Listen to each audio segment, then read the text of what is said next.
20 April সকাল সকাল আমরা রেডি হয়ে জলখাবার খেয়ে বেরিয়ে পড়েছি লাটাগুড়ির উদ্দেশ্যে।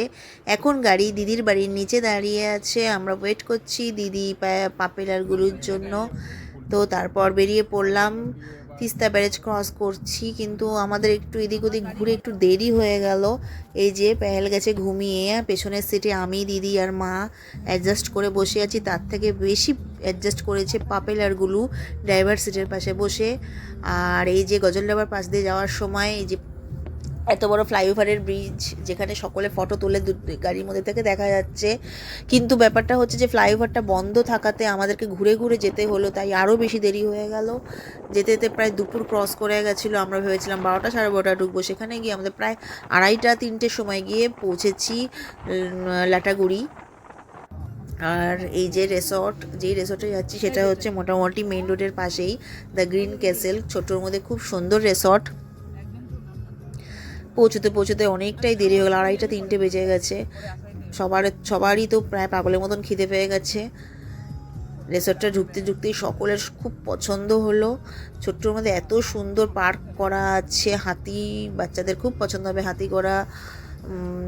আর সুইমিং পুলও আছে, আর সুইমিং পুলের অ্যাট্রাকশনেই মেনলি যাওয়া এখানে। আমরা 2টো কটেজ বুক করেছিলাম, তো গাড়ি পার্কিংয়ের জায়গাও রয়েছে, গাড়ি পার্ক করে 2টো কটেজ, একটি বড় কটেজ, একটি ছোট মোটামুটি মিডিয়াম কটেজ। যেখানে বড় কটেজ সেখানে মা দিদি আর পাপেলগুলো থাকবে, আর ছোট কটেজটাতে আমি প্রবীণ আর পুচকি থাকবো। এটা হচ্ছে দিদিদের কটেজটা। তো এখানে সব লাগেজ ঢুকিয়ে দেওয়া হয়েছে, দিদি পাপেলগুলো ভেতরে আছে, মা এখন ঢুকছে আস্তে আস্তে। আর আমাদের রুমেও লাগেজ চলে গেছে। তো মায়ের তো একটু পায়ে ব্যথায়, আর বিশেষ করে দুর্গাপূজার সময় এবার প্রচুর মায়ে ব্যথা ছিল, মায়ের খুব অসুস্থ ছিল, ডাক্তারের ওষুধ খেয়ে এখন ঠিক আছে। তো মাকে নিয়ে যাওয়া হলো, মাকে তো রুমে বাড়িতে রেখে যাওয়া যায় না, কারণ এভাবে আমরা সকলে যাব, মা একা থাকবে। এর থেকে গাড়িতে বসে নিজেদের গাড়িতেই যাচ্ছি, যখন মাকে নিয়ে যাওয়া হলো। আর সেরকম হলে রুমেই তো থাকবে মা। আর জায়গা পরিবর্তন হলে মানুষের মানসিক এবং শারীরিক দিক থেকে একটু সুস্থতা বোধ করে, মানে সুস্থ বোধ করে, সেই জন্যেই সেই উদ্দেশ্যেই মাকে নিয়ে যাওয়া। আর ছিল আমাদের বিয়ের অ্যানিভার্সারি, 6th অ্যানিভার্সারি, তো মাকে তো বাদ দিয়ে অ্যানিভার্সারি সেলিব্রেশন করাই যাবে না।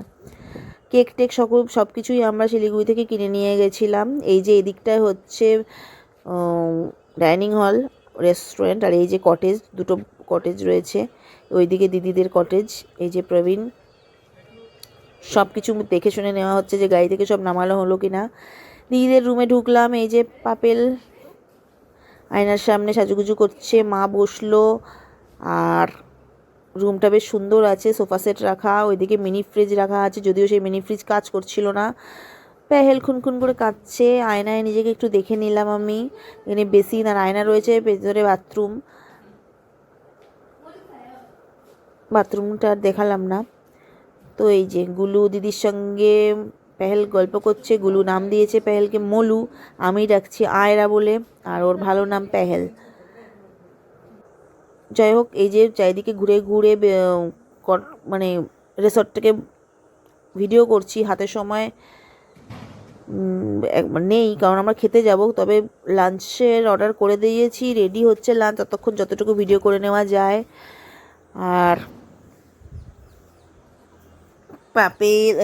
গুলু তো এদিক থেকে এদিক দৌড়োদৌড়ি করে বেড়াচ্ছে, পেহেল নিজের মাসির কোলে বসে ঘুরুঘুরু করছে। গুলুর তো খুব পছন্দ হয়েছে রিসর্ট। আর আমাদের গাড়ির মধ্যে কিছু জলের বোতল ছিল, তো গুলুকে দিয়ে দেওয়া হলো যে জলের বোতলটা নিয়ে ভেতরে যা। কিছু জিনিস ছুটে গেছিলো, ওটা ওকে হাতে দিয়ে দেওয়া হলো। আর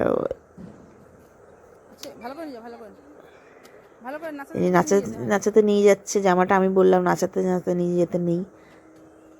এত সুন্দর জায়গা, মনে হচ্ছে কি ফটো তুলি, কিন্তু এই গরমও লাগছিল প্রচুর। শিলিগুড়ির থেকে বেশি গরম লাটাগুড়িতে, জানি না কেন, জঙ্গল বলে কি না জানি না, কিন্তু একটা ভ্যাপসা গরম ওখানে ছিল। ওর থেকে বেশি শিলিগুড়িতেই মনে হচ্ছিল যেন কম গরম। চারিদিকে গ্রিনারি প্রচুর, কিন্তু গরম একটা রয়ে গেছে, জানি না কেন, একটা ভ্যাপসা গরম কেন এত ফিল হচ্ছিল। রিসর্টের ব্যালকনি থেকে কিন্তু ভিউটা খুব সুন্দর লাগছে, খুব সুন্দর ভিউ লাগছে। রিসর্ট খুব সুন্দর। তো এবার হচ্ছে এইদিকে হচ্ছে আমাদের রুমে, মানে বিশেষ করে দিদির রুমে পাপেল মোবাইল করছে, মা বসে রেস্ট করছে, পেহেল খুনখুন করে কান্না শুরু করে দিয়েছে, নিজের মাসির কোলে ঘুরঘুর করছে। একটু ওকে ঘুরানো হচ্ছে যাতে কান্নাটা একটু ভুলে থাকে, কারণ ওর খিদে পেয়েছে, ওর বাবা এদিকে খাবার বানাচ্ছে। সকলে বলবে বেবি কাঁদছে আর মা ভিডিও করছে, তো বাবা বানাচ্ছে খাবার, তো বাচ্চাটা তো বাবারও, তো বানাচ্ছে। আজকে যদি আমি খাবারটা বানাতাম, মানে দুধটা বানাতাম, তাহলে ওর বাবা ভিডিও করতো। এবার ভিডিও করাটা কি জরুরি যদি কেউ বলে, তাহলে বলি হ্যাঁ, কিছু মেমোরি আছে যেগুলোকে যদি আমরা সেভ করে রাখতে পারি, সুযোগ আছে যখন এখনকার দিনে তো মেমোরিটাকে ক্যাপচার করে রাখার সুযোগ আছে। আগেকার দিন হলো আলাদা ব্যাপার, তো কেন রাখবো না সেই সুযোগে, কেন আমরা সদ্ব্যবহার করবো না। আজকে পেহেল ছোট, কিন্তু যখন বড় হবে এই ভিডিওটিও দেখতে পাবে, তো মেমোরিটা সবসময় আমাদের সাথে থেকে যায় যদি সেটাকে রাখতে পারি ক্যাপচার করে, এই আর কি। এদিকে আমাদেরও খিদে পেয়েছে, পেহেলেরও খিদে পেয়েছে, কিন্তু পেহেলকে আমরা আগের থেকে দুধ খাইয়ে নেব, কারণ আবার আমরা খেয়ে নেব, ও খায়নি, এটা তো হতে পারে না। তারপরে ও আরও কান্নাকাটি করবে, তাই ওকে খাইয়ে শান্ত করে তারপরে আমরা খেতে যাব। যদিও লাঞ্চ এখনও হয়নি, রেডি হচ্ছে। রিসর্টের খাওয়া দাওয়া কিন্তু ভালোই ছিল, ফ্রেশ খাওয়া, যখন যা অর্ডার দেওয়া হয়েছে ফ্রেশ ওরা বানিয়ে দিয়েছে, এরকম না যে রাখা আছে সেটাকে গরম করে দিচ্ছে, একদম ফ্রেশ খাবার যা দিচ্ছি সেটাই অর্ডার করে সেটাই সঙ্গে সঙ্গে বানিয়ে দিচ্ছে। এদিকে আবার গুলু ব্যাগ থেকে ক্লিপ বের করলো, ওই দিদির হেয়ার ক্লিপ, যেটা ভেঙে গেছে চাপে পড়ে। দিদির পুরো মন খারাপ, আর কি করবে, যে দেখাচ্ছে। এই ভিডিও করতে করতে একটু নিজেকেও দেখে নিলাম। এই যে লাল শাড়িটা দিদি দিয়েছে, দিদির খুব পছন্দ, বলে তুই এই শাড়িটা পর অ্যানিভার্সারিতে। লাল শাড়ি পরলাম, সাধারণত বেশি রঙের শাড়ি, ডিপ রঙের শাড়ি পরি না আমি, কিন্তু শাড়িটা সত্যি সুন্দর ছিল। একেবারে নতুন বউ সেজে চলে গেছি এই গরমের মধ্যে শাড়ি পরে, আমি যে কীভাবে ছিলাম আমিই বুঝতে পারছি। যাই হোক, এবার হচ্ছে আমাদের লাঞ্চের জন্য ওই যে বললাম যেটা রিসর্টের যে রেস্টুরেন্ট, ডাইনিং হলের দিকে এগিয়ে যাচ্ছি। ওরা আগেই চলে গেছে দিদি পাপেলগুলো। এবার মা আর আমি আস্তে আস্তে ঢুকলাম, পেহেলও চলে গেছে। রেস্টুরেন্টের এন্ট্রান্সটা খুব সুন্দর। এই যে বিল্ডিংটা আছে, এই বিল্ডিংয়েও কিন্তু হোটেলের মানে রুম রয়েছে, কটেজ তো মনে হয় দুটো রয়েছে, আর এখানে বিল্ডিংয়ের রুমেও কিন্তু মানুষ এসে থাকে, রুমগুলোতে বুকিং হয়। তো ডাইনিং হলে ঢুকলাম, সেলফ সার্ভিস, নিজেরাই খাবারটা নিজেরাই করে নেব। পেলে বাবা ভিডিও করছে, খাবার চলে এসেছে, আর লোভ সামলাতে পারছি না। তারপরে ভাবলাম না, সবাইকে খাবারগুলো দিয়ে দিই, তো আমি সার্ভ করে দিয়ে দিচ্ছিলাম। আর দিদি বলল না, আমি পেহেলকে কোলে নিয়েই খাবো। তো পেহেল এখন মাসির কোলেই বসে আছে, কান্না তো কেঁদেই চলেছে, জানি না কেন, ওর তো পেট ভরা তাও কাঁদছে। একটু গরম তো অবশ্যই লাগছে, কারণ এখানে যে এসিটা আছে সেই এসিও কাজ করছে না ডাইনিং হলের। আর আমাদের যে অ্যানিভার্সারি, এটা হচ্ছে উইকেন্ডে ছিল, তো স্যাটারডে ছিল 20 এপ্রিল।